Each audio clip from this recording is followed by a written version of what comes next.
ছেড়ে দিচ্ছি আমি ডিম বলে ভয় পাইতে থাকে ঠিক আছে ভয় পাচ্ছ কেন এরকম? আমি খালি আসসালামু আলাইকুম ভাই এবং বোনেরা, আশা করি আপনারা সবাই ভালো আছেন। আমার ভিডিও বোনেরা দেখে না, শুধু ভাইদের জন্য এই কথাটি। আজকে মগো বাসায় খালা আসে নাই, তো নিজেরাই রান্না করার জন্য প্রস্তুত হয়ে গিয়েছে ঢাল তলোয়ার নিয়ে। দেখতে পাচ্ছেন একের পর এক ডিম নামক মিসাইল ফাটাচ্ছে আমার বন্ধু। তাকে বলা হয়েছিল ডিম ভাজার জন্য, কিন্তু সে আমাকে বললো যে ডিম কয়টা ভাজতে বলছে সেটা তো বলো না, এই জন্য যত ডিম আছে সব একবারে ভেঙে গুলিয়ে ফেলেছি।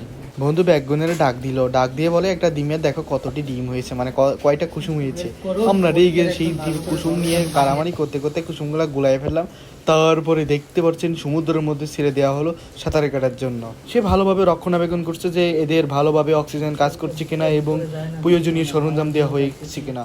কিন্তু উলট পালট করার পরে দেখতে পাচ্ছি নিনের আগে ফুলতেছিল, আসলে ডিম বলে কথা। তাদেরকে বিদায় দেওয়ার জন্য আমার বন্ধু পেঁয়াজ মরিচ কাটা শুরু করেছে।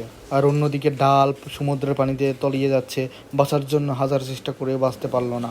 শয়তানি ফাজলুমো অনেক হয়েছে, আর করবো না। যাই হোক, আজকের মেইন ঘটনা হলো আমাদের বাসায় খালা আসে না, তাই আমরা নিজেরাই রান্না করার জন্য ঝাঁপিয়ে পড়েছি। বর্তমান দেশের যে অবস্থা, আগে থেকে নিতে হবে ব্যবস্থা। পরে বউ আসে বলবে যে নারী পুরুষ সমান অধিকার, এবার তুমি আজ থেকে রান্না করে খাওয়াবা, এই জন্য আগে থেকেই প্রস্তুতি নিচ্ছি। দেখতে পাচ্ছেন মশলা বাটা, পেঁয়াজ বাটা। আমরা এই যে ভাতও রান্না করে ফেলেছি, ভাতের মার গাঁটতে পেরেছি, সব কিছুই পারি, শুধু বিয়ের কথা বাড়িতে মুখ ফুটে বলতে পারি না। এদিকে দেখি ফ্যান গালতে গিয়ে বন্যা বাঁধাই ফেলছি। আর এই রান্না করে যে অবস্থা, হায় রে, যেই খালাকে রেখেছিলাম সে মনে খুবই পরিষ্কার, এই জন্য এমন অবস্থা। এই দেখতে পাচ্ছেন আমার বন্ধু 6টা ডিম দিয়ে একটা ডিম বানিয়েছে।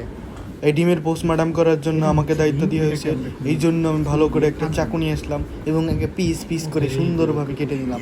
প্রথমে ভাবছিলাম জন্মদিন কেক হিসাবে কাউকে গিফট করব, কিন্তু এটা কাঁচা ডিম, খাওয়ার পরে সে হয়তো পৃথিবী থেকে হাসি মুখে বিদায় নিয়ে চলে যাবে। আপনারা যত পারেন আমাদের মতন ঝাল খান, কিন্তু কোনো মেয়ের ছলনায় পরে ছেঁকা খেয়েন না।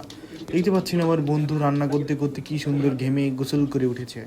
আপনারাও আমাদের মতো খাবারের স্বাদ বাড়াতে চাইলে বেশি পরিমাণে লবণ দিবেন, দরকার হলে এর মধ্যে 1 কেজি 2 কেজি যা পারেন, যত লবণ দিবেন তত স্বাদ। রান্নাঘরের ভয়ানক অবস্থা মনে হচ্ছিল আমাদের উবাইদুল কাকুর যত দলবল ছিল তারা সবাই, মানে এই ঘরের মধ্যে মানে হাজার হাজার মানুষ থাকতো। ভাঙচুর অবস্থা, জং ধরে গিয়েছে, আহা, এমন রান্নাঘর কখনো দেখিনি।